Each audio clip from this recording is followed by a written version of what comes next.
truth means to us. What does it mean to me? But let me pause a moment, lest this be misleading.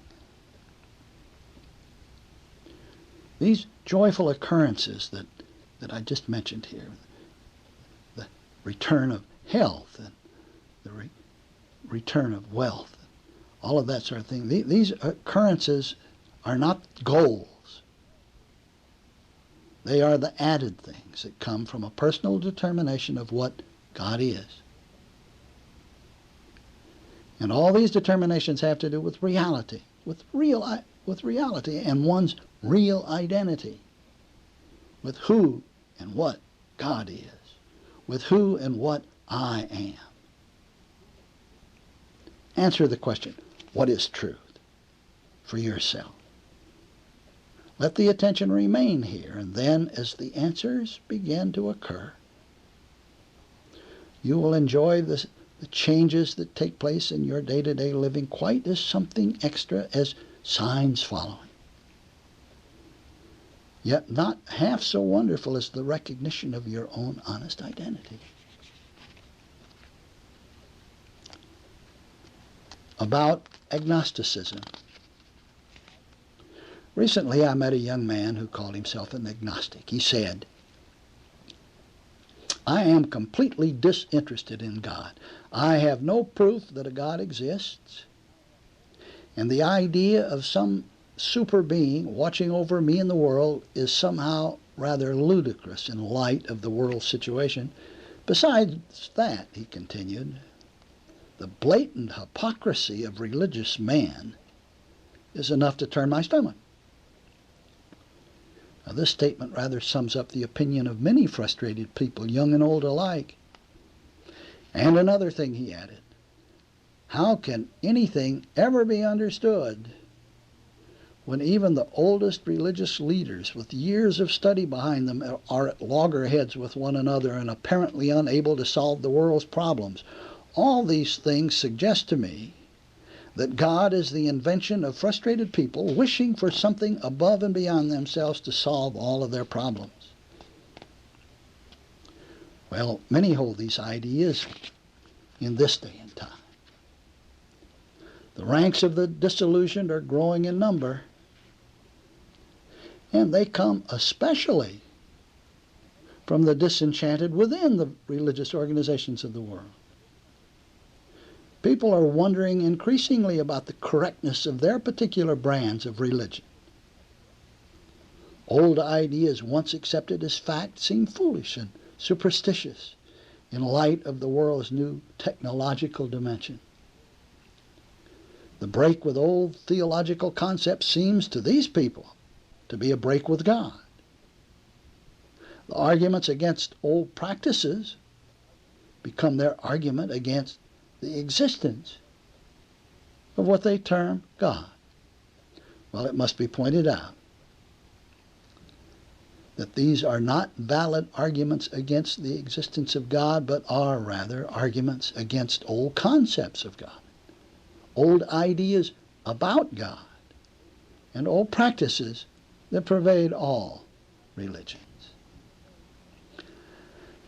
I am yet to meet an agnostic or atheist who cannot accept the existence and presence of God once we agree or begin to agree and define the term of what reality is.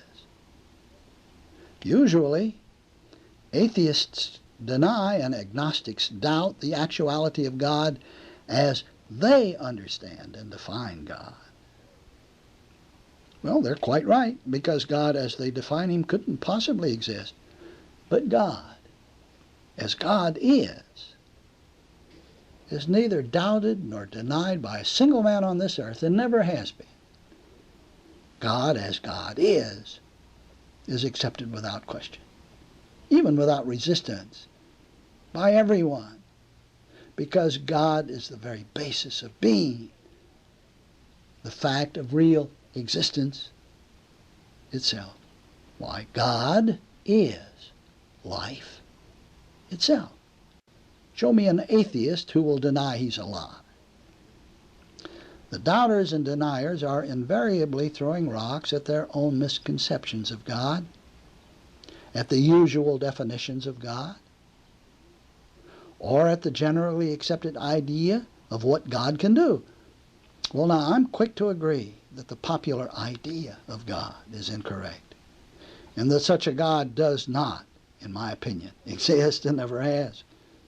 But God, as God is, does exist as a very present reality and as the undeniable basis of existence. Truth, reality, fact exist.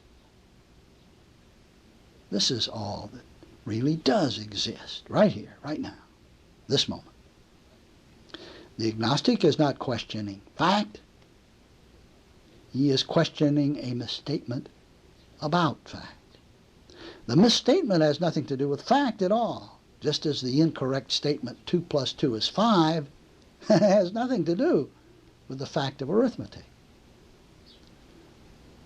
A man is blind who breaks with fact, capital fact itself, and doubts its existence just because an individual or an organization makes a misstatement of some sort in the name of fact. You no longer need be concerned with the many misstatements of others. None of us need be concerned with all of those misstatements of others. We can each determine what fact is to ourselves, and we stay there. As you do this, you find yourself less concerned about what is not fact, and much more concerned with the infinite fact of perfect being itself. About science and religion. Much has been said about the incompatibility of science and religion. While there may often be a difference between science and the beliefs about God as they are professed by the many human organizations, there is no argument between God as God is and anything. Absolute reality is the basis for the existence of things, and science is the study of things. Science now remarkably indicates the holistic singleness and absolute perfection of existence. Scientists are finally discovering the truths that some philosophies have expounded for thousands of years. This lag exists simply because science starts with the appearance of things and then works back to the reality which is their basis. The scientist is somewhat like a mathematician who starts with a group of numbers on a piece of paper, and while they are only numbers at first, the astute mathematician eventually comes to understand the underlying perfect principle, which the numbers are manifestations of.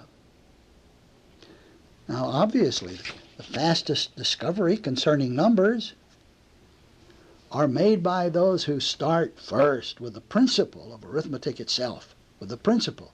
Knowledge of the principle is automatic knowledge of the numbers, which exist only to manifest the principle.